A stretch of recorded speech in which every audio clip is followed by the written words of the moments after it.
Guten Morgen am Sonntag. Wir machen jetzt Überraschungsfrühstück für Christian, deswegen darf ich wieder nicht so laut sprechen, er weiß es noch nicht. Und zwar gibt es Pancakes, gleich in dieser Pan, also Pfanne. Ich habe eigentlich gedacht, wir haben irgendwo noch, wie heißt es denn, Ahornsirup, aber ich habe nur Agavendicksaft gefunden. Und später möchte ich dann noch dazu, das ist veganer Putenschinken oder so. Von, was ist das, Rügenwalder Mühle, mache ich noch ein herzhaftes Brötchen dazu. Und währenddessen köcheln hier gerade Bratäpfel. Die gibt es dann über die Pancakes drüber als Süßi. Da ist natürlich Zimt und so drin. Hier ist bloß Stärke fürs Andicken dann gleich. Und dann halt, wie schon gesagt, ein herzhaftes Brötchen. Ich zeige es euch, wenn es fertig ist. Und wenn es schön aussieht, wenn es kacke aussieht, dann wahrscheinlich nicht. Guckt mal, wie hübsch es geworden ist. Das sind Brokkolisprossen. Falls ihr euch fragt, warum der Rasen auf dem Teller mit drauf ist. Die sind sehr gesund. Mit ein bisschen Tomate, dieser Putenschinken, den ich euch gezeigt habe, und dann noch so eine Käsesorte. Und hier ist der kleine Haufen Pancakes mit jeder Menge Bratapfel. Ich werde ihm aber sagen, dass unten noch mehr ist. Achso, und ein Cappuccino, falls er möchte. Ich wollte nur nicht den Teller komplett voll klatschen. Yum, yum, yum. Ich bringe ihm das jetzt hoch. Hallo Leute, herzlich willkommen zum neuen Vlog für diese Woche. Ja, ungeplanterweise hier aus dem Bett heraus, denn ich wollte euch zeigen, Sarah hat mich heute mit Frühstück überrascht. Ich bin ja heute Morgen schon aktiv gewesen, habe den Vlog zu Ende geschnitten und ja, habe ein Outro-Video gedreht und habe mich dann hier wieder hingelegt. Ich gucke gerade hier so ein bisschen, ja, was auf Netflix. Und in der Zeit ist sie dann schon runtergelaufen und hat angefangen, Frühstück zu machen. Ich wollte dann gucken, durfte ich aber nicht runter. Und ja, jetzt zeige ich euch gleich mal, was es gibt. Auf jeden Fall wünschen wir euch viel Spaß beim neuen Vlog. Seid gespannt, was diese Woche auf uns zukommt. Wir sind es genauso und wir sehen uns dann nachher irgendwann oder morgen. Also bis dann, ciao. Schaut euch das mal an. Sieht das nicht einfach fantastisch aus? Ein bisschen Käse, ein bisschen Geflügelaufschnitt auf Seitanbasis, ein paar Tomateneggen und Pancakes mit Bratapfel. Ist das nicht geil? Jam, jam, jam, jam, jam, jam, jam. Das ist mal ein ordentliches Frühstück. Da kann man gut in den Tag starten. Ja, dazu gibt es ein Cappuccino und ja, ich schaue mir dann nebenbei, Fernseher ist jetzt wieder umgesprungen, schaue mir nebenbei auf Netflix eine Doku an. Ja, super lecker. So, da sind wir jetzt auch schon wieder am Montag angekommen. Genauer gesagt Montagmittag. Ich habe den ganzen Vormittag einen Haufen Zeug erledigt, bin super viele Termine abgefahren und habe nebenbei noch Wasser gekauft und so weiter. Ein bisschen frisches Gemüse. Habe mit meiner Mutter telefoniert. Fast eine ganze Stunde. Aber wir haben jetzt eine ganze Zeit schon länger nicht mehr telefoniert und da gab es halt ein bisschen was zu erzählen. Ja, und ja, wie gesagt, jetzt gleich 1 Uhr, jetzt gleich Mittagszeit. Ich werde dann mal nach dem Mittag schauen, was wir heute noch so machen. Also ob sich heute ergibt, dass ich noch irgendwas im Haus mache oder ob ich mich nachher einfach an den Schreibtisch setze und einfach mal ein bisschen von dem ganzen Papierkram abarbeite, der liegen geblieben ist. Ich denke, das wäre auch ganz gut. Vor allem, weil ich ja auch nebenbei noch drauf warte. Ich meine, heute ist eher noch unwahrscheinlich, aber ich warte halt drauf, dass sich meine neue Arbeitsstelle meldet. Ab heute ist ja praktisch die Woche angebrochen, wo ich dann das Ergebnis dann mal erfahre. Ja, und dementsprechend denke ich mal, ist so ein bisschen Büroarbeit vielleicht ganz gut. Mal schauen. Jetzt ist erstmal Mittag angesagt. Ich habe heute noch nicht mal gefrühstückt. Naja, bis später.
Hallo Leute, da bin ich wieder. Ja, es ist jetzt bereits Dienstagnachmittag. Ich habe diese Woche, muss ich ganz ehrlich sagen, wirklich nicht viel gefilmt. Ja, ich war so ein kleines bisschen ja, in mich gekehrt, ein bisschen aufgeregt vielleicht auch, weil ich ja den Anruf abgewartet habe, wie das Ganze jetzt laufen soll. Und ja, den Anruf habe ich gerade eben bekommen. Ich habe die Stelle, die ich haben wollte. Am Freitag werden wir nochmal die Rahmenbedingungen klären und wie das dann ablaufen soll, in den Beruf reinzukommen und so weiter. Und ja, dann geht das los. Vielleicht zum 1. November, müssen wir mal gucken. Eventuell auch erst Mitte November. Das kommt dann halt drauf an. Das ist jetzt aber auch gar nicht so wichtig, sondern wichtig ist, dass ich jetzt diese Stelle habe und dass es jetzt aufwärts geht. Oh Mann, ey, das war echt eine ganz schön wilde Zeit, einen Job zu finden und ja, einen, der auch passt. Aber ich habe irgendwie das Gefühl, dass das alles so gelaufen ist, damit ich im Endeffekt ja nochmal so ein bisschen ja, Training, sage ich mal, Charakterbildung vielleicht, kann man es vielleicht auch so nennen, dass man halt jetzt auf diese Stelle vorbereitet ist oder so. Könnte ich mir zumindest vorstellen. Also, wenn es sowas gibt wie Schicksal. Naja, auf jeden Fall bin ich sehr begeistert und ja, ich würde sagen, jetzt können wir starten. Ich habe ja gestern Büroarbeit gemacht, eigentlich weil ich den Kopf halt wirklich nicht so frei hatte und dann habe ich halt einfach ja, stoisch so ein bisschen die Akten sortiert und so weiter. Naja, heute den Vormittag bin ich auch unterwegs gewesen.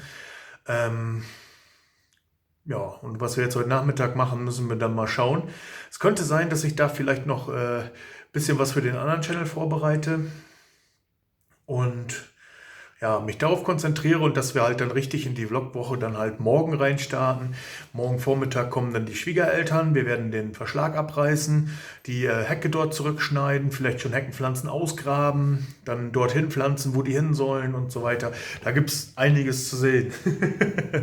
Naja, auf jeden Fall so viel erstmal dazu.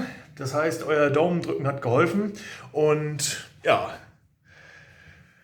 auf in den neuen Lebensabschnitt, würde ich sagen. Also bis später. So Leute, jetzt mal kurz zwischendurch. Ja, Sarah hat mir eine Kleinigkeit bestellt. Ich weiß noch nicht, was drin ist. Wir gucken es uns jetzt mal zusammen an. Es ist, glaube ich, ein Buch mit Hardcover. Eine riesige Tafel Schokolade. Ja, das wäre auch nicht schlecht. Ein bisschen näher kommen, sonst hört man dich gar nicht. Aber nicht zu nah, sonst sieht man dich. Sonst wirfst du Schatten über alles, ja. Eingepackt in Stroh oder Hanf. Ne, Hanf ist es nicht. Kann man noch essen als Veganer, genau. So.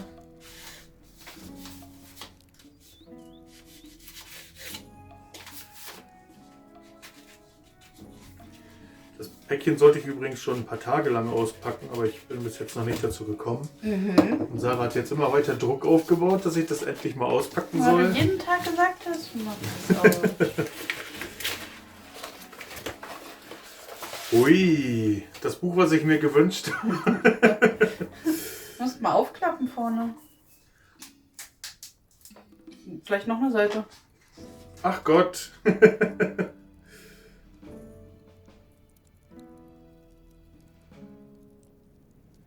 Der Allgäu. Okay, da steht sogar eine Widmung drin. Ja, genau, deswegen solltest Warum? Weil ich darum gebeten habe. Jetzt sieht man es nur spiegelverkehrt. Jetzt muss ich nachher nochmal dran denken, dass ich es dann wieder rückwärts spiegle. Ja. Klasse. Ja. Wolf-Dieter Stoll, wer ihn vielleicht kennt von euch, ein ganz, ja, allwissender, sage ich jetzt nicht, aber ein sehr weitsichtiger, sehr lebenserfahrener Mann, der ja auch ein bisschen rumgekommen ist in der Welt und ja, meiner Meinung nach auch einen ziemlich guten Blick auf die Dinge hat, ohne halt in irgendeiner Weise auch in Fantasiegeschichten abzudriften oder so. Also kann ich nur sehr empfehlen. Der gute Mann ist auch auf YouTube unterwegs. So, es ist übrigens keine Werbung. Und schreibt übrigens auch Bücher, wie man sehen kann. Ja, wenn ihr euch so ein bisschen für ja, Gartenbau und Kultur und so interessiert, dann Aber auch mit Mythologie verbunden. Mythologie verbunden so ein bisschen. Ja. Also ja, mehr auf einer kulturanthropologischen Sicht, sage ich mal. Sehr, sehr viel Pflanzenwissen Ja. auch. Ja. Er ist auf jeden Fall, ja, verknüpft das alles richtig gut und hat da, glaube ich, auch ein sehr gutes Verständnis, wie viele Dinge funktionieren. Also wenn ihr vielleicht auch den einen oder anderen Tipp haben wollt, das hört sich jetzt so an, als wenn ich dafür Werbung machen will. Nee, ich lasse es einfach. Also ich kann es nur empfehlen, schaut es euch mal an. Ein Spitzentyp. Ja, jetzt will ich das natürlich auch lesen. Ja. Ich weiß nicht, ob ich die Widmung zeigen darf. Ich weiß nicht, was steht, deswegen keine Ahnung. Na, das ist süß. Das ist ja nichts. Ich weiß nicht, ob der Ort so heißt, oder? Ja, das könnte sein. Aber ich Aber weiß nicht, ob man find- das dann zeigen darf. Ich glaube nicht, dass es schlimm ist, wenn das so öffentlich, sage ich jetzt mal, reinschreibt. Einwandfrei, da freue ich mich. Ja, vielleicht zeige ich euch die Widmung noch. Und ansonsten, ja, ich denke, ich werde dann vielleicht sogar noch reinlesen diese Woche und dann gebe ich euch vielleicht noch mal einen kleinen Ausblick. Ich habe, grob umrissen gibt es das Thema auch auf YouTube, über was er dort schreibt. Ja, da könnt ihr euch ungefähr mal so einen groben Umriss davon machen, wer hier gemeint ist. Und ja, ich finde es einfach klasse. Ich bin in vielen Dingen absolut der Meinung von dem guten Mann. Und ja, schaut es euch einfach mal an. Aber wie gesagt, ist keine Werbung. Ich muss es zwar trotzdem hier einblenden oder wir aus Sicherheitsgründen, weil ich es ja verkaufe jetzt wie eine Werbung. Ja, manche Sachen doch wegen Markennennung oder sowas steht dann da, aber Ja, muss man dann mal gucken. Ich habe letztes Mal keine Werbung eingeblendet. Dieses Mal werde ich dann wahrscheinlich Werbung einblenden. Ja. Klasse. Freut mich riesig. Ich kann es kaum erwarten, da reinzulesen. Und ja, wahrscheinlich gleich noch ein bisschen, oder? Keine Ahnung. Mal gucken. Liebe Leute, ich denke, wir sehen uns dann morgen am Mittwoch wieder und tun dann mal ein bisschen Schuppen abreißen, Hecke stutzen und klar Schiff im Garten machen. Also, bis morgen, liebe Leute.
Leute, da sind wir auch schon an unserem Abrisstag angekommen.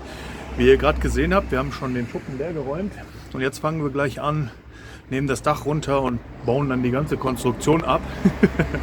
Ich hoffe, das klappt gut und ich bin schon gespannt, was wir da noch so alles finden werden. Und wenn wir schaffen, reißen wir sogar hier vorne noch den Schuppen ab. Ja. Aber mal schauen. Da liegen unten noch dicke Betonplatten drin. Die kann ich euch vielleicht zeigen. Warte mal. So. Na? Achso, so macht er Fotos. Warte, kann ich überhaupt rüber? Ne, kann ich nicht. Da muss ich mal ganz kurz so wechseln. Warte mal. Hier seht ihr das Ganze mal von innen. Das muss jetzt alles raus. Auch diese Wände werden wir rausnehmen. Die Decke, alles, Kanthölzer. Ja, die haben wir dann Schotterboden. Das ist natürlich nicht so schön. Ich hoffe, dass das nicht zu viel ist. Denn hier soll ja der Boden für den Garten aufbereitet werden. Und dementsprechend, boah, Schotter natürlich nicht ganz so gut. Ja, und was ich euch zeigen wollte, hier seht ihr, da liegen auch noch dicke Betonplatten, die müssen in den Schuttcontainer rein. Wahrscheinlich noch mit einem Hammer auseinanderklopfen. Ja. Und dann diese ganzen Metallteile auseinanderflexen, die irgendwie alles so ein bisschen notdürftig halten. Ich weiß auch gar nicht, wie das hier... Hier scheint ein dicker U-Winkel drin geschlagen zu sein. Und den sind die Stangen dann fest. Das werden wir alles rausziehen und rausbauen. Ja.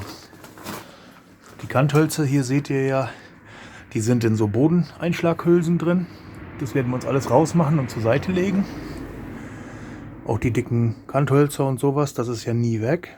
Das tun wir uns alles schön wegstapeln. Die Wände hier auch. Ja, und ich denke, dann klappt das. Allerdings muss ich auch gleich mal zwischendurch das Akku aufladen. Das hätte ich jetzt machen können, während wir frühstücken waren. Ich habe es aber leider vergessen. Ja, deswegen, ich muss sowieso noch wahrscheinlich Strom hier haben. Muss ich mir gleich mal was einfallen lassen. Ob wir aus der Werkstatt dann mit einer Kabeltrommel hier Strom hinholen und ich dann das Ladekabel anschließen kann. Ja, wir werden sehen. Lasst euch überraschen.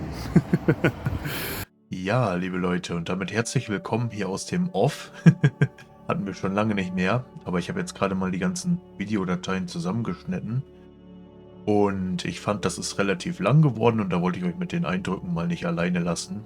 Ja, wie ihr sehen könnt, wir haben direkt nach dem Frühstück wieder voller Elan losgelegt, diese ganzen alten Platten abzuschrauben, die das Dach gebildet haben. Man kann halt auch sehen, da war auch keine Zukunft mehr drin, was wir da teilweise runtergeholt haben. Das waren ja nur noch Einzelteile. Also, ja, ich denke mal, das Ganze wird hier bestimmt auch schon seine 20 Jahre gestanden haben. Wobei ich dazu sagen muss, dass dann für diese lange Zeit das Holz von der Unterkonstruktion sehr gut erhalten war. Also das hat uns dann auch gewundert. Das kann man auch noch wunderbar später für andere kleine Bauprojekte verwenden. Also da waren wir sehr positiv überrascht. Ja. Aber alles in allem bekommt ihr hier auch mal einen kleinen Einblick, wie das dort hinten generell so aussieht und ja, was der gute Mann sich dort über die Jahre halt alles zusammengebaut hat. Ja, dort ganz links sieht man ja, wo die Kabel hängen dort. Das sehen wir dann später im Video, wie ich es abgerissen habe. Da so eine kleine Werkstatt. Dann da, wo jetzt das Wellblech drauf ist, das hat er wahrscheinlich dann angebaut. Und dann ist dieses Stück, was wir gerade wegnehmen, ist dann später nochmal dazu gekommen. Ja. Und das war jetzt im Prinzip eigentlich immer so ein Schuppen, wo halt das ganze Zeug gelagert war. Da stand die Schneefräse drin, der Holzspalter, die verschiedenen Handwagen, die wir hier noch vom Vorbesitzer übernommen haben und ja, Rohre und Hauswasserpumpen etc. pp. Also ein Haufen Zeug. Ja, das haben wir dann erstmal alles entsorgt. Ich kann auch schon so viel spoilern. Wir haben auch gemerkt, dass wir mit meinem kleinen Container nicht ganz hingekommen sind. Ich musste tatsächlich noch einen zweiten dazu haben. Den, ja, haben wir aber auch nicht mehr an dem Tag bekommen. Also an dem Tag hier jetzt ist noch der Schrottcontainer gebracht worden. Und ja, wir haben dann praktisch das, was nicht mehr in den Container reinging, ins Carport gestellt, sodass ich das dann tags drauf einfach dann mal schnell dort reinwerfen konnte. Ja. Aber ihr seht schon, ich laufe dort auf Schotter, Schwiegervater läuft dort auf Schotter, egal wo man steht. Es ist noch immer ein Haufen Arbeit, diese Ecke mal zu einem schönen Garten, also einen nutzbaren Garten umzubauen. Die Schotterschicht, die haben wir auch zum Teil abgetragen jetzt schon, aber es ist alles noch nicht ganz fertig geworden. Also das kann ich vielleicht an der Stelle auch schon mal sagen. Der Komposthaufen, den ihr dort ganz rechts im Bild seht, der steht dort oder liegt dort nach wie vor noch. Ja, vielleicht erkläre ich das auch später mal im Video. Der wird ja als Füllmaterial für die beiden Hochbeete dienen, die sich jetzt aktuell links vom Bild befinden. Das sind so, ja, Beton-U-Winkel, wahrscheinlich damals auch irgendwie mal gedacht als Sandlager oder ähnliches. Da werden wir vorne Bretter reinmachen und dann also den Boden unten rauskloppen. Da ist so eine kleine Betonschicht, 5 bis 8 Zentimeter dick. Die werden wir raushauen, sodass dass das Hochbeet dort Bodenkontakt ist. Also praktisch dort links, wo jetzt Schwiegervater steht und wo der Stuhl steht. Da kommen die Hochbeete rein. Und der Komposthaufen dient dann als Füllmaterial. Ja, aber unglaublich. Also die Bleche, die haben wir zur Seite gelegt. Das sind richtige Stahlbleche hier. Genau wie auf dem Schlag, wo der Stuhl drin steht. Die habe ich mir erstmal zur Seite gelegt. Die sind nämlich gar nicht mal so schlecht. Kann man wahrscheinlich auch für weitere Projekte nochmal nehmen. Vielleicht fürs, ja, falls wir ein Gewächshaus selber bauen, als Sockelbereich, Verschalung eventuell. Oder halt als provisorische Dachabdeckung fürs Erste, für Teile, die vielleicht mal ein bisschen abgedeckt werden müssen. Ja, jetzt habe ich sie auf jeden Fall erstmal auf die Eisenmatten dorthin gelegt, damit die nicht mehr so nass werden. Und ja, der Rest, bis auf die Holzunterkonstruktion und die großen Wände, landet dann halt jetzt nach und nach im Container. Ja, ein Haufen Arbeit, alles irgendwie so ein bisschen Modulbauweise, 1000 verschiedene Schrauben. Wir haben da wirklich alle 20, also praktisch fast für jede Schraube den Bit haben wechseln müssen, außer jetzt hier bei den Lastewänden. Da waren jetzt Gott sei Dank nur eine Sorte Schrauben drin. Aber der gute Mann hat damals auch wirklich alles verbaut, was er halt irgendwo mal in die Hände bekommen hat. Also jedes nur erdenkliche Baumaterial ist dort in diesen Verschlägen verbaut und ihr werdet in Zukunft ja auch noch sehen, wenn wir dann auch weitermachen. Also es ist ja noch ein bisschen was abzureißen. Das wird aber wahrscheinlich erst nächstes Jahr werden. Vielleicht auch erst gegen Ende nächsten Jahres. Auf jeden Fall, ja, werdet ihr da noch sehen, dass er da sehr kreativ gewesen ist. Und es ist auch teilweise Asbest dabei. Also eine Platte, die ich schon rausgetragen habe, zwischendurch, das war eine Asbestplatte und später in den Verschlägen ist auch ein Haufen Asbest drin. Müssen wir auch alles rausholen und ein bisschen vorsichtig sein dabei. Ist Gott sei Dank feststofflich gebundener Asbest. Und wenn man den schön nass macht und passt auf, dass die Platten nicht beschädigt werden, dann kann man den auch problemlos selber entsorgen. Hier seht ihr nochmal eine Nahaufnahme vom Schotter. Leute, ich kann euch sagen, das war ein Haufen Arbeit den Tag. Da haben wir angefangen. Gott sei Dank ist das jetzt nur so eine, sag ich mal, 10, 15 Zentimeter dicke Schotterschicht. Stellt euch mal vor, da wäre jetzt nochmal grober Schotter drunter gewesen und, oh Gott, ey, da braucht man dann einen Minibagger. Also da kann man dann definitiv nicht mehr großartig mit Schippe was machen. Naja. Ach ja. Gut, ich gebe dann mal wieder ab und wir sehen uns vielleicht später nochmal wieder.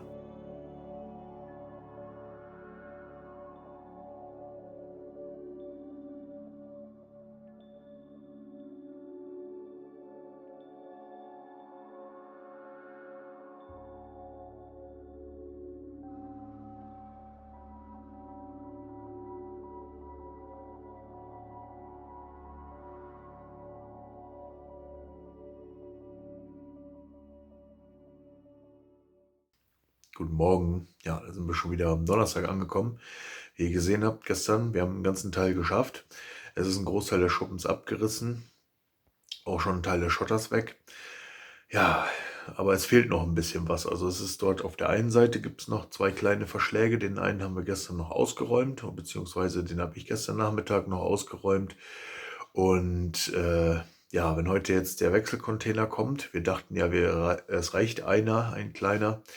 Aber so ganz hat der jetzt auch nicht gereicht, leider, weil doch hinten an die Rückwände mehr rangestellt war, als wir angenommen hatten ursprünglich.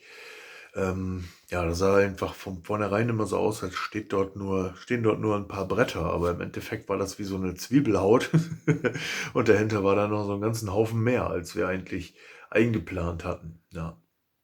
Ansonsten, es ist ja Ja, der nächste Container, der wird vielleicht halb voll werden oder so. Zumindest mit dem, was wir dort hinten noch wegnehmen müssen. Aber das ist halb so wild. Ich werde dann noch einen Haufen anderen Kram aus der Werkstatt und Umgebung dort in den Container pfeffern und dann haben wir das Ding auch voll. Dann können wir Anfang nächste Woche das dann alles abholen lassen. Ja. Ich bin dann überlegen, liebe Leute, heute ist Donnerstag und da haben die natürlich wieder Regen gemeldet. Allerdings nicht so viel, also so 0,1 bis 0,5 Liter in der Stunde, so ab 11 Uhr rum. Und ja, da habe ich mir gedacht, da kann man ja eigentlich trotzdem mal draußen versuchen, noch ein bisschen weiterzumachen, weil ich würde wirklich ganz gerne, dass die Container am Montag dann abgeholt werden können. Denn ja, sonst stehen die dort wieder und machen dann den Rasen dort kaputt. Und ich wollte an der Stelle, wo sonst immer der Container stand, auch noch Rasen nachsäen. Und ja, generell dort ein bisschen Ordnung schaffen jetzt zum Winter hin. Wir müssen ja auch noch mal ein letztes Mal Rasen mähen diesen Monat, wenn das Wetter dann mal mitspielt. Und ja, ein bisschen ist noch zu tun. Wir müssen halt noch die restlichen Verschläge, muss ich dann dort noch abreißen. Daraus sollen ja dann Hochbeete werden, zeige ich euch dann nachher. Und die großen Büsche zurückgeschnitten, so dass man die halt hoffentlich ausgraben kann, um die umzupflanzen. Ich weiß allerdings nicht, wie die verwurzelt sind. Das kann sein, dass die ultra tief, ultra schlecht verwurzelt sind und dass wir die gar nicht rauskriegen. Das müssen wir dann einfach mal herausfinden. Ich werde mir nachher mal, ja, wenn die Hochbeete soweit vorbereitet sind, werde ich mir einfach mal einen vornehmen, einen kleineren, und werde mal gucken, wie die Wurzeln und so sind. Also weg müssen die Büsche auf jeden Fall. Ja, weil das dort ja die ganze Gartenfläche werden soll. Wir haben gestern erst überlegt, ob man das lässt und das einfach runterschneidet und so, aber das ist alles irgendwie nicht wirklich sinnvoll irgendwo, weil dann lässt sich das, wir wollen ja 3 Ackerflächen haben dort sozusagen, so Gartenflächen für Kartoffeln und für anderen Kram, den man halt im Boden pflanzt, Zwiebeln, Knoblauch etc. pp. Und da muss ja halt immer eine Fruchtfolge stattfinden. Und ja, da braucht man dann einfach ein bisschen Platz. Und wenn wir jetzt dort noch die Hecke lassen, dann nimmt es ja auch dem Garten irgendwo wieder ein bisschen Licht. Und ja, wir müssen einfach mal gucken. Ja, und ansonsten haben wir noch einen Haufen Zeug zu erledigen diese Woche. Wir haben noch ein Kamerasystem. Das will ich diese Woche noch anschließen, einrichten, wenn ich es schaffe. Und ja, dann will ich hier drin natürlich noch weitermachen. wenn ich es schaffe. Ja. Und am Freitag habe ich dann nochmal einen Termin nachmittags. Und ansonsten, ja, werden wir halt gucken, dass wir hier noch möglichst viel erledigt bekommen diese Woche. Das Wetter ist natürlich nicht ganz unbedingt zu unserem Vorteil. Aber ja, ich denke, vielleicht lässt sich's machen. Schauen wir mal, was wird. So Leute, einmal kurzes Zwischenupdate. So sieht es hier gerade im Moment aus. Das ist eine sehr solide Werkbank. Die musste ich immer gucken, dass man die vielleicht, also ich will die Bretter abmachen und dann kommt das Ding auch in den Container. Nur die sind alle wie bei einer Bierbank so fest verschraubt. Das ist alles andere als einfach. Ja. Und ansonsten muss der Schuppen noch weg und dieses ganze Gelumpe hier. Dann werden wir die Holzstaken dort die ich damals vom Lehmboden zur Seite gelegt habe, da werden wir dann das Holz rausholen und werden den Rest dann hier in dem Boden unterarbeiten. Ja, gerade hier hinten Schotter rausholen. Hier bis hierhin ist der Schotter schon raus. Hier vorne, das muss dann erst in die Hochbeete rein. Dann geht es wahrscheinlich, ich hoffe, das hört hier irgendwo auf mit dem Schotter. Aber ich denke, es geht bis hier vorne weiter. Na, wir werden sehen. Das Dach muss auf jeden Fall runtergeschraubt werden. Und dann haben wir hier noch jede Menge Gelumpe, was weg muss. Und dann sieht man ja hier dann so ein Beton-U. Da müssen wir dann noch den Boden raushauen. Der hat hier schon Risse bekommen, also gehe ich mal davon aus, dass der, und man sieht auch hier, nicht besonders dick ist. Kriegen wir den Schuttcontainer noch voll. Hier ist aber auch allerdings Beton drunter. Ich hoffe, das setzt sich jetzt nicht hier in diesem ganzen Areal fort. Aber das kriegen wir schon hin. Ja, auf jeden Fall das Wetter. Ja, hier sind die Sträucher, von denen ich gesprochen habe. Wenn wir zurückschneiden, dann werde ich wahrscheinlich mal den versuchen auszugraben, aber erst wenn hier dann alles ein bisschen sauber ist, und sieht man es ja von der Straße. Ja, und das Wetter ist aktuell wolkig, aber ich würde sagen, zumindest erst noch mal 2-3 Stunden trocken. Deswegen konzentrieren wir uns jetzt gleich als erstes mal darauf, das hier weiter abzubauen. Weil wenn das nachher regnet, könnt ihr euch ja vorstellen, dann läuft die ganze Scheiße hier runter und dann macht es auch keinen Spaß. Ja. Das Holz, das werden wir in unserem Holzlager zwischenlagern. Das ist noch tipptopp in Ordnung. Und das kann man sicherlich noch für irgendwelche Gartengeschichten oder sowas nehmen. Das sind dünne Lättchen, die hätte man vielleicht auch wegtun können, aber vielleicht mal einen Bohnenrankgestell oder sowas. Mal gucken. Ja. Hier die Platten haben wir auch zur Seite gelegt. Die sind ein bisschen breiter. Da will ich mal schauen, ob man die nicht vielleicht nehmen kann, um dann das Hochbeet von vorne zuzumachen. Aber das müssen wir uns dann anschauen, wenn das hier erstmal alles so weit verschwunden ist. Das muss alles noch in den Container und dann hier sind zum Beispiel 2 Winkel drin. Das wäre sehr praktisch. Da könnte ich dann Bohlen reinmachen und dann wäre dieses Hochbeet hier schon fertig. Ja, nur bei dem hier existiert das nicht. Da müssen wir uns dann nochmal was anderes überlegen. Naja, und da oben ist auch ein Bäumchen, was dort rauskommt. Da müssen wir dann auch mal überlegen, ob man den sieht. Ist, glaube ich, nur ein Bäumchen, auch wenn er hier 2-mal rauskommt. Aber da müsste man dann mal überlegen, ob man den vielleicht lässt oder ob man dort lieber dann einen anderen Baum einpflanzt oder hier hinten beim Garten eher gar nichts. Naja, das müssen wir entscheiden. Wäre aber halt schade um einen Baum, der schon so groß ist.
So Leute, ein bisschen was ist geschafft. Jetzt hat es gerade angefangen zu regnen. Ja, schon ein bisschen kräftiger. Ich war gerade dabei, ich wollte gerade den Strom rauslegen und die Eisenstangen abflexen.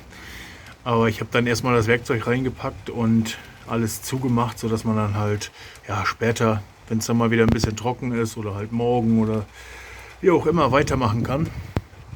Es ist sowieso jetzt Frühstückszeit. Ich werde jetzt gleich mal frühstücken und dann schauen wir mal, was wir als nächstes so machen.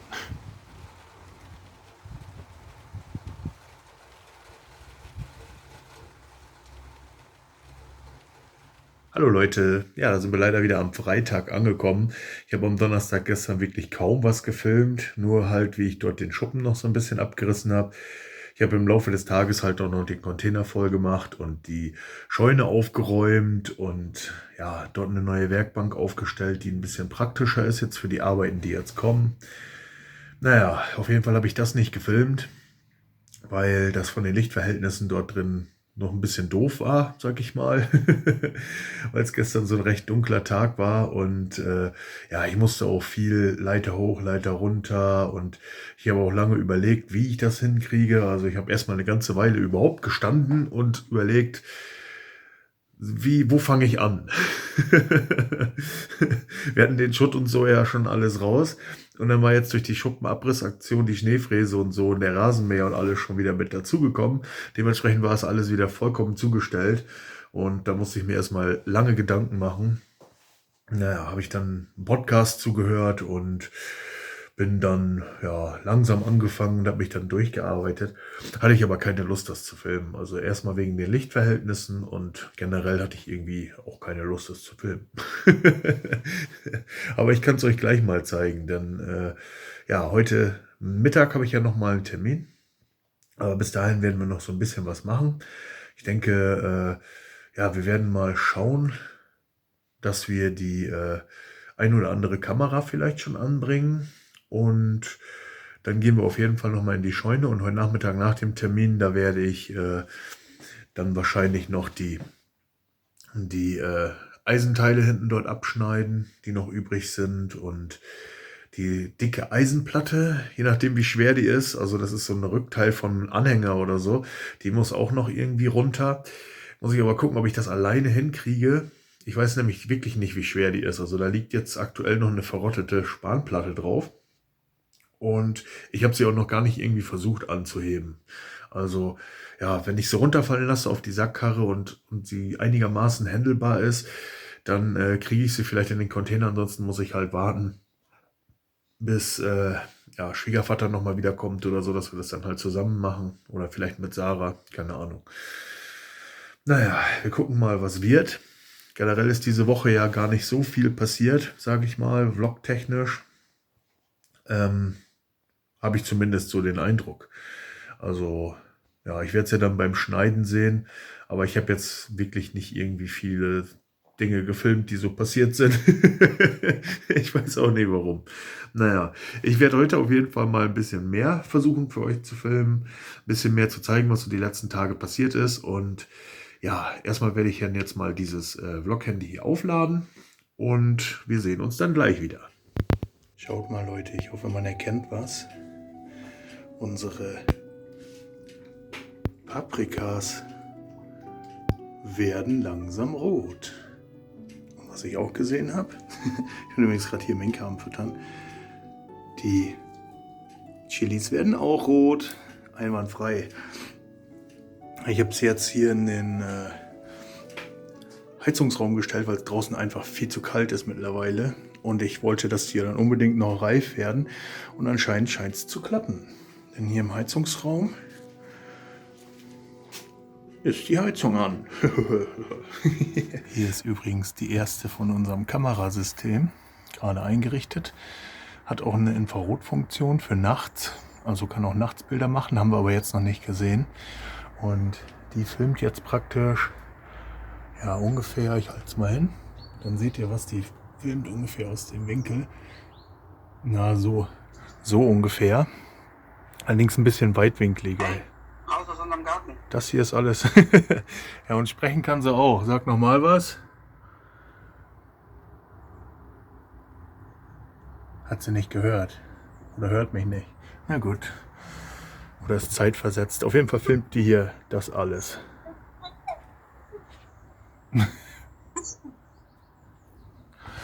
Kann man auf jeden Fall mit Besuchern auch sprechen. Auch über die App. Übers Internet dann. Ich denke, das ist dann vielleicht ein Schreckmoment. Und man kann halt abends auch mal gucken, ob hier ein paar Igelchen rumlaufen und so. Das ist ganz interessant. Die anderen Kameras, ich habe vorne am Eingangsbereich schon eine befestigt. Und die anderen beiden, die werden wir dann jetzt noch im Laufe des Tages machen. Jetzt ist erstmal Frühstück angesagt. Hinten, wo wir jetzt die Verschläge abgerissen haben, da kommt noch eine hin. Die soll dann auch diesen ganzen Bereich filmen bis zum Carport. Und ja, dann haben wir noch eine übrig. Die ist dann hinten für Richtung Garage hoch.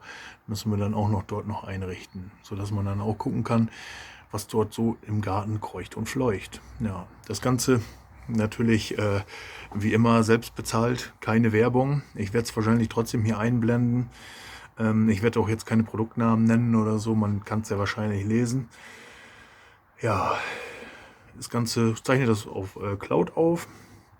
Man kann auch Bilder machen und ja, es ist jetzt kein unbegrenzter Cloud-Speicher, muss es ja auch gar nicht sein. Es soll ja jetzt ja auch nicht irgendwie das ganze Jahr hier aufzeichnen, sondern man will ja nur ein bisschen gucken, was treibt sich hier nachts so rum an Getier und was ist hier ja so los, wenn zum Beispiel nachts mal irgendwas scheppert im Garten oder was weiß ich was, wenn Sturm ist und man ist nicht zu Hause, dann kann man halt und dann mal schauen, was dann los ist.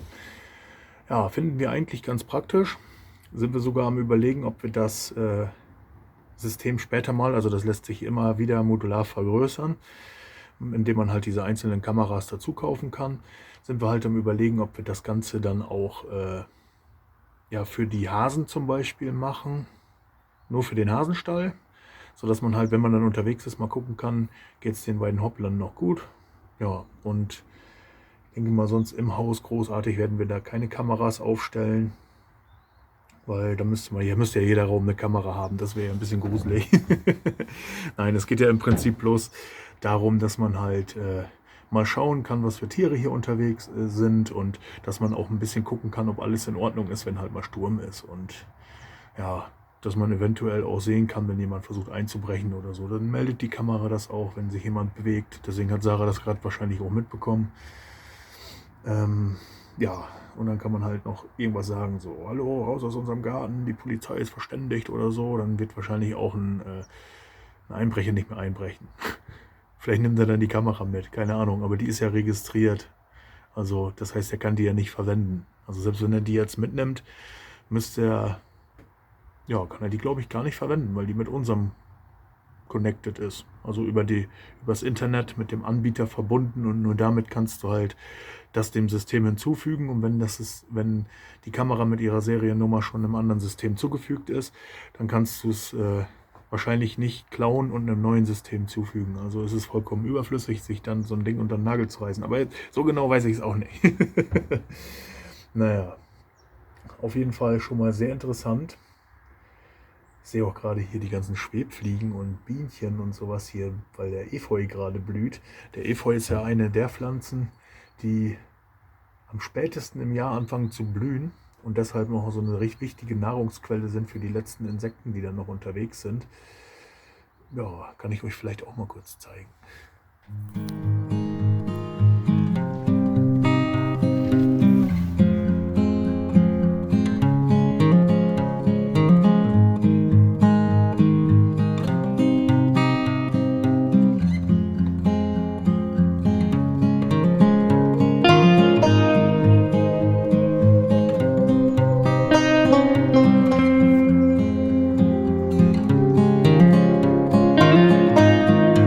So, da bin ich wieder. Ja, meine ganzen Termine für heute sind rum. Ich bin wieder nicht dazu gekommen, irgendwas zu filmen. Ich kann nur so viel sagen, die Termine sind alle sehr gut gelaufen. Es ist einfach fantastisch, wie das jetzt gerade im Moment läuft. Obwohl ja heute Freitag der 13. ist. Nein, alles gut. Also ist alles wunderbar gelaufen. Das Einzige, was halt nicht geklappt hat, ich konnte heute nicht wirklich irgendwas machen und wir haben jetzt auch nicht wirklich irgendwas gefilmt. Ja. Ich denke auch, der Tag heute wird so zu Ende gehen.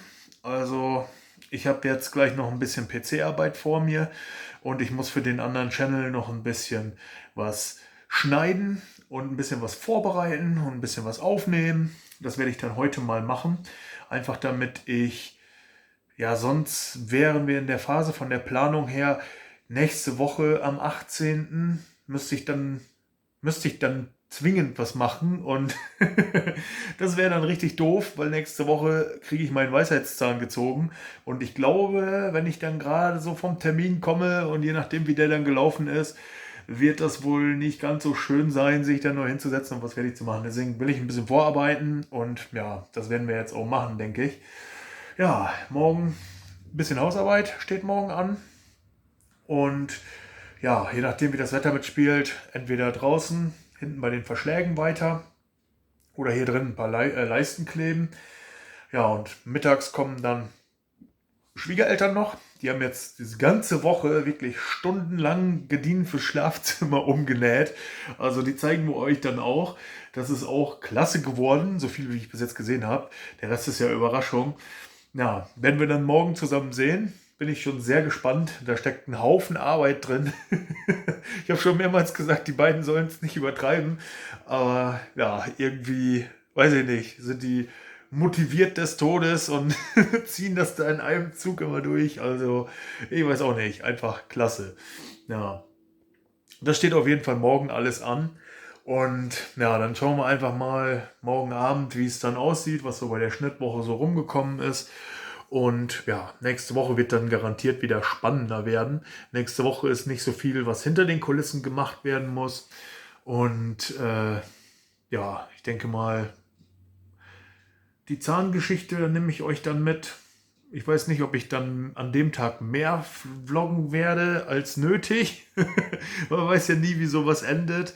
Also das kann ja von bis alles Mögliche sein. Also je nachdem, was du für eine Wurzel hast, kann das schon ja, eine ganz schöne brachiale Nummer werden. Naja, auf jeden Fall steht nächste Woche sonst ein Haufen Zeug an. Wir werden die Hecke umpflanzen, wir werden die Leisten fertig machen, wir werden wahrscheinlich eine Holzlieferung noch bekommen. Schauen wir mal, wie weit wir kommen. Schauen wir einfach mal. Also wir sind ja am Montag und am Dienstag bei den Schwiegereltern, weil das Auto TÜV bekommt und so. Das heißt, die beiden Tage, die sind, sag ich schon mal, verbucht. Und dann sind halt nur noch die anderen Tage übrig. Also da müssen wir uns schon ganz schön ins Zeug legen, dass wir das dann alles zusammenkriegen. Aber das wird schon werden, liebe Leute. Es wird schon werden. Ich würde sagen, ja, bis später.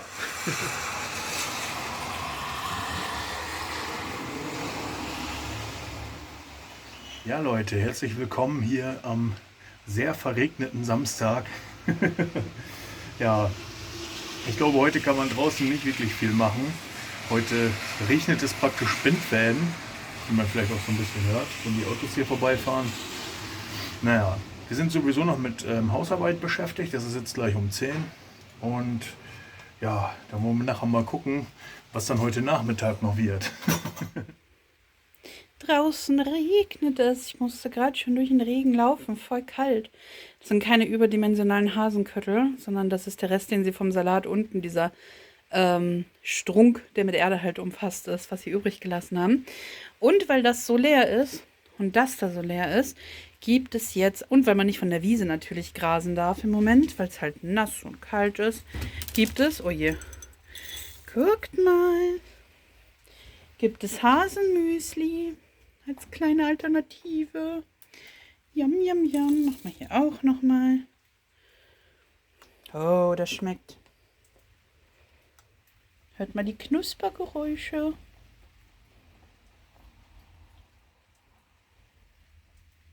Yum, yum, yum, yum, yum. Und ich gehe gleich wieder rein, denn ich bin gerade dabei, kleine Kuchen zu backen. Selbes Prinzip wie immer. Wenn sie gut aussehen und gelingen, nehme ich euch mit. Ansonsten tun wir so, als hätte ich diese Kuchen nie gebacken. Das ist der kleine Google-Hupf-Maker, heißt das Ding. Aber es sieht für mich, sind Google-Hupfe nicht eigentlich diese ganzen Kuchen da? Das sind aber solche mit Blumen und sowas alles. Ich bin gespannt, ob das auch rauskommt. Jetzt backt gerade meine allererste Fuhre. Die kann also mega misslingen, ne? Die besteht, das soll Marmorkuchen wieder werden, einmal aus diesem hellen Teig und einmal aus diesem dunklen mit Kakao. Und ja, 7 Minuten müssen wir jetzt ungefähr warten. Und danach schauen wir mal, ob der ganze Spaß was geworden ist. Oder schauen wir mal, genau. Schauen wir mal. Putzt gerade das Bad. Er putzt gerade das Bad. Genau. Wartet mal, Leute. Gleich sagt die Dame da drüben, also die, ja, dass wir es halt hoch machen können. Vielleicht habe ich... Jetzt! Oh, Christian macht's hoch. Wir gucken alle, wie schön sie aussehen. Und guckt mal, wie geil. Ich meine, wir müssen sie noch umdrehen. Alexa, stopp. Wir müssen sie noch umdrehen. Das ist dann das richtig süße Aussehen, weil das ist nur ihr Arsch quasi. Das mache ich mal schnell auf den Teller da drüben und dann gucken wir uns die kleinen Prachtexemplare mal an. Ja, was soll ich sagen? Ich übe noch mit dem Gerät.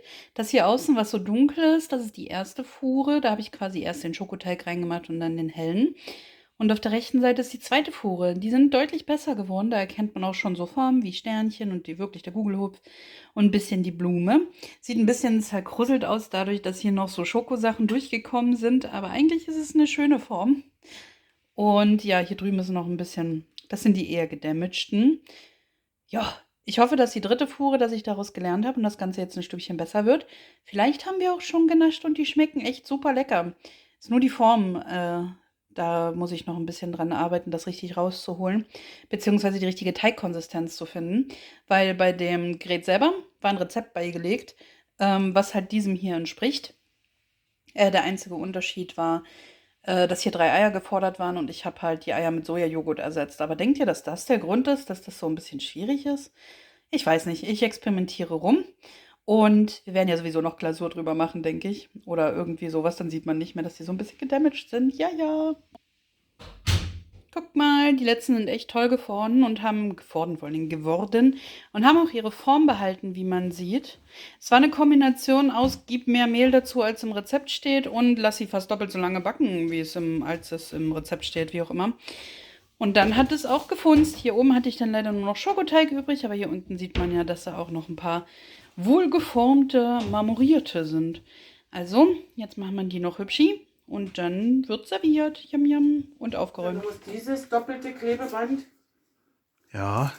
weil der Vater kriegt ja sonst einen Aushänger dort, musst du jetzt an der oberen Kante von vorne bis hinten über die Gardine kleben. Also über die Stange. Oben an der Stange anfangen, hinten in der Ecke und um die Ecke rum. Ah, kriegen wir hin. Müsst ihr mich mal ein bisschen bei Ich filmen. habe ihn nicht Warte. umsonst. So, jetzt filmt er. So ein bisschen so drauf. Ich tue das hier unten enthalten. Das ist direkt so ein Klett mit drauf. Ja.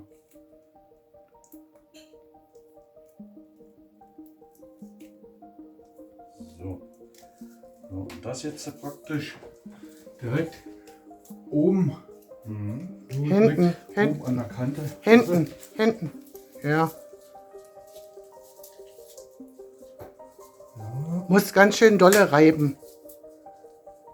Aber es ist sehr stark klebendes, ja. Ja, vor allen Dingen, das hier ist ja auch spiegelglatt Ja. mit dem Shellac. Das kriegst du wahrscheinlich nie wieder ab. Brauchst du ja auch nicht. Du tust das Oberteil hier abmachen und das kannst du ja dann waschen. Ja. Ach, ich muss der Sarah noch was Schlimmes sagen, Sarah. Es ist Handwäsche, die Gardinen. Du hast sie ausgesucht. Handwäsche, die darfst du nicht in die Maschine machen. Hört sie gar nicht. Hört wahrscheinlich Kopfhörer auf. Oder mit Mutwillen, die will sie nicht hören. Oh, die Schere liegt dort auf dem Fensterbrett. So, nehmen wir Maß, ja.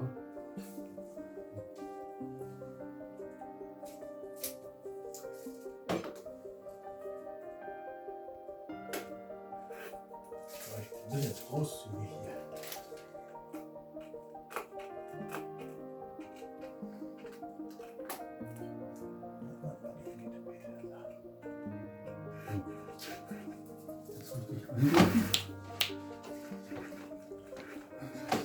Das oberste dort nehmen.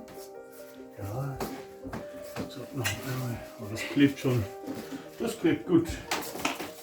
Da bin ich immer gespannt. Das oberste dort. Das hier? Ja. Und wieder so einen Anfang nehmen und ich habe nicht gedacht, dass das so prima wird. Das sieht aber mal richtig fantastisch aus. Ja, nimm du und guck mal von Weitem. Ich muss mal von Weitem. Ja, ich nehme mal. Ui, mal Kamerawechsel. Guck mal, wer hier mitten im Gang liegt und das gar nicht stört, dass hier 100.000 Füße in der Gegend sind. Ja, das sieht fantastisch aus. Lieber zur Seite, Klausel. Ja, das kann ich ja gleich auch nochmal. Das ist sogar richtig gut, finde ich. Mit dem. Siehst du, wenn man es jetzt hätten unten Voulon. rausgucken lassen, habe ich immer gesagt, es aus wie, als wenn der Unterrock vorkommt. Das ist, wenn man das Unterholz geklebt hat. Ja, das stimmt. Ich Nee, finde, das das ist, ich habe mir das so Und? vorgestellt. sieht fantastisch aus. Sarah, komm mal gucken. So, Nummer 1. Einwandfrei. Müssen wir mal Rollo runter machen, dann kriege ich das, glaube ich, ein bisschen besser drauf von der Farbe her. Gegen das Licht ist immer ein bisschen schwierig. So? Ja, Oder ganz zu. Ja, die Falten müssen. einwandfrei. Die Ja, Falten kommen, das kommt durch die Luftfeuchtigkeit raus. Das ist ja noch Das hängt noch. vom Eingekauften. Ne? So, dann können wir die Truhe wieder Guck mal, ranstellen. wie sieht's aus? Okay, ne? Gefällt's dir? sieht schön aus. Jetzt haben wir das Rollo zugemacht, aber ansonsten... Sarah sagt auch immer okay. Und okay ist dann immer so, naja, gerade so in Ordnung. So. Das ist aber dann schon überschwängliche Freude, ja?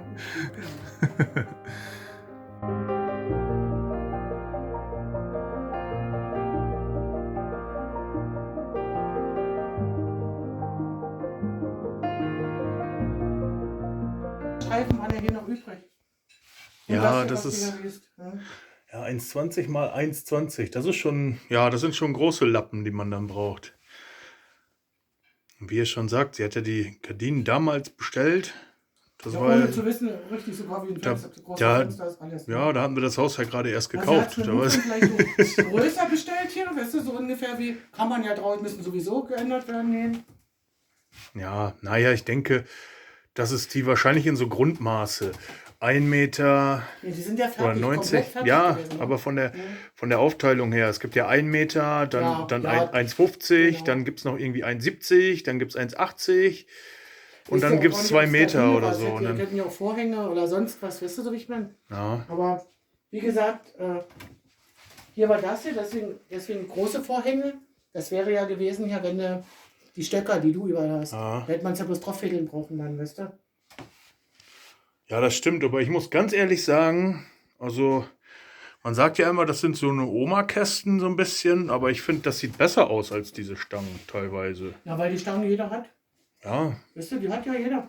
also ich finde, Bloß jetzt siehst du ja wenn man nicht das, mehr. wenn man Deswegen habe ich dich ja angerufen. ja, es macht ja nichts, sie sind ja noch da.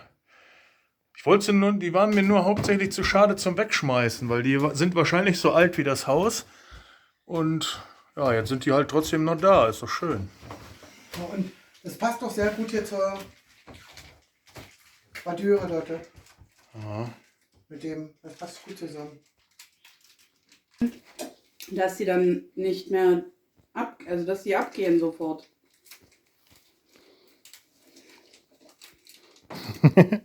Jetzt hat sie keine Lust mehr. Die liegen dort. Ja, Wir haben keine anderen. Der Vater hat sie auch schon die ganze Zeit, deswegen ist die andere Tüte offen. Da ist Christian noch extra gefahren mit Vater und da haben die allerletzten zusammengekauft.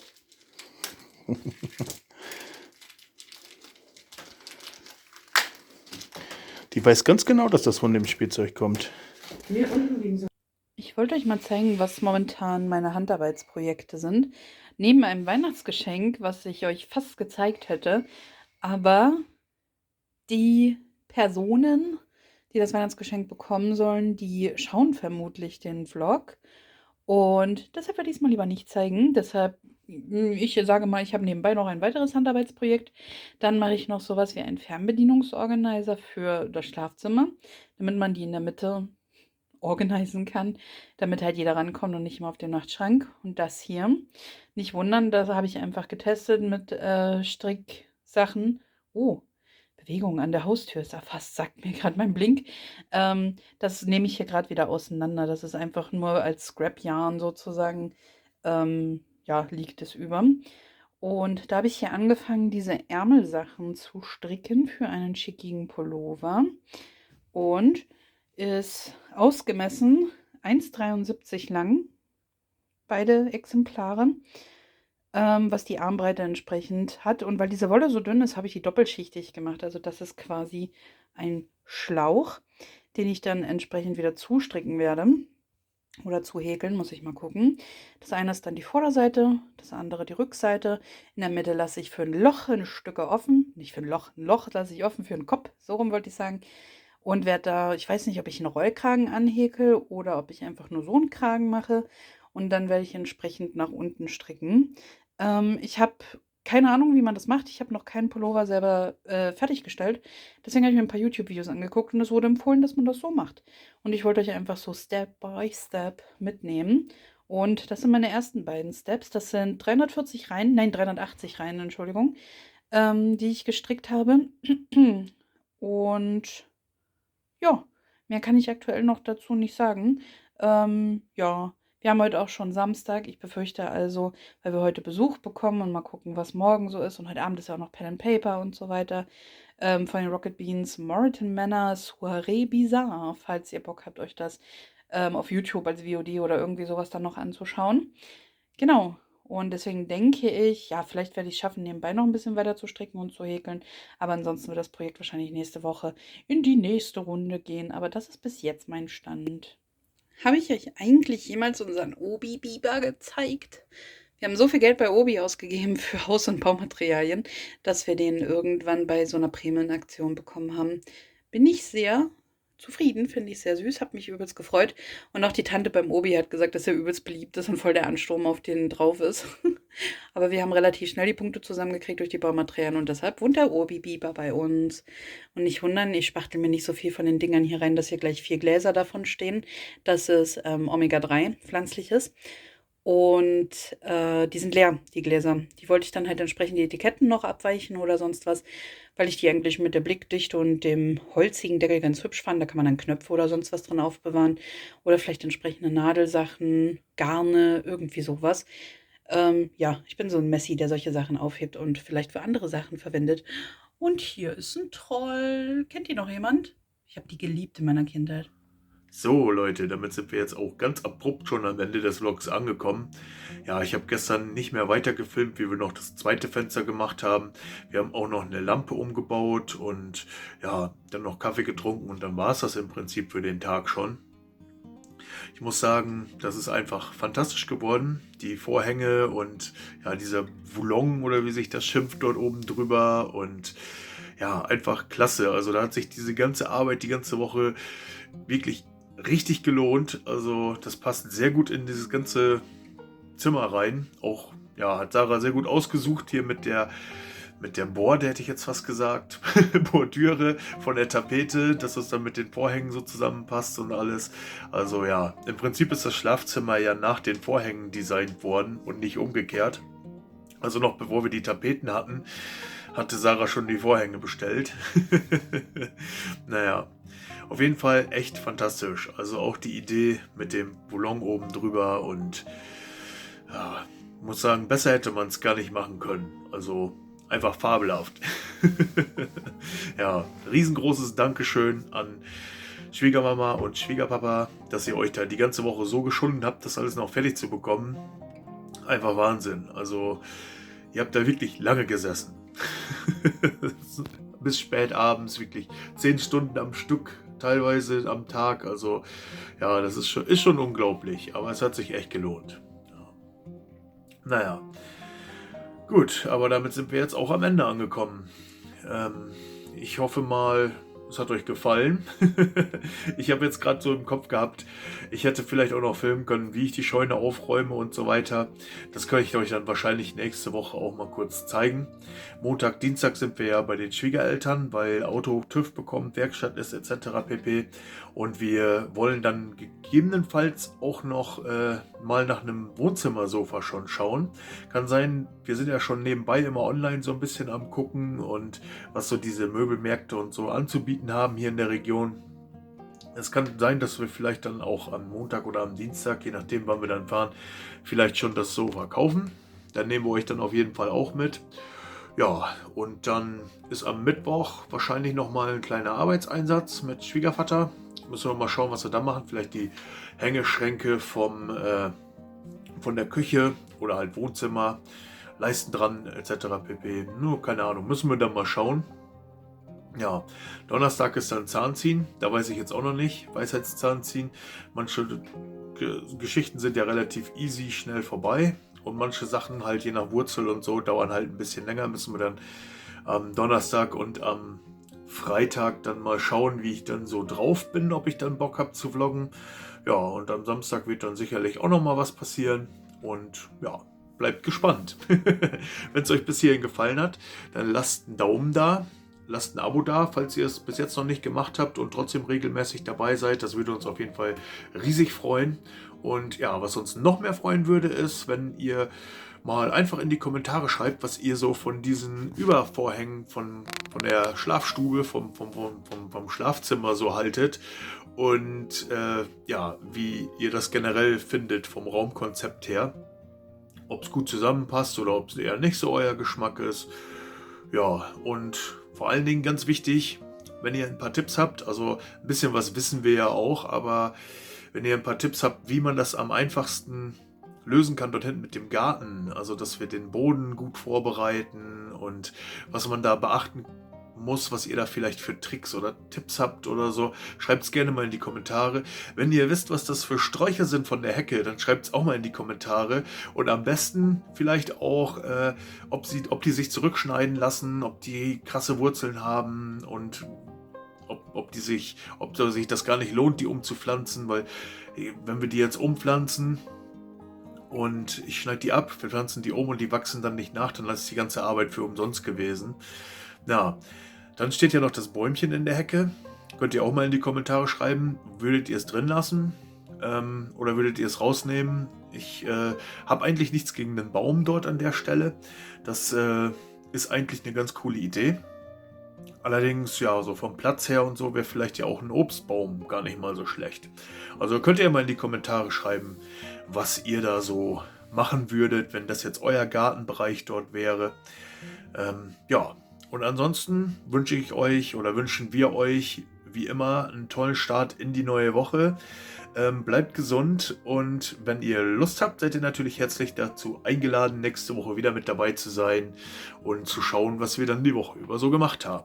Also bis dann. Ciao, ciao.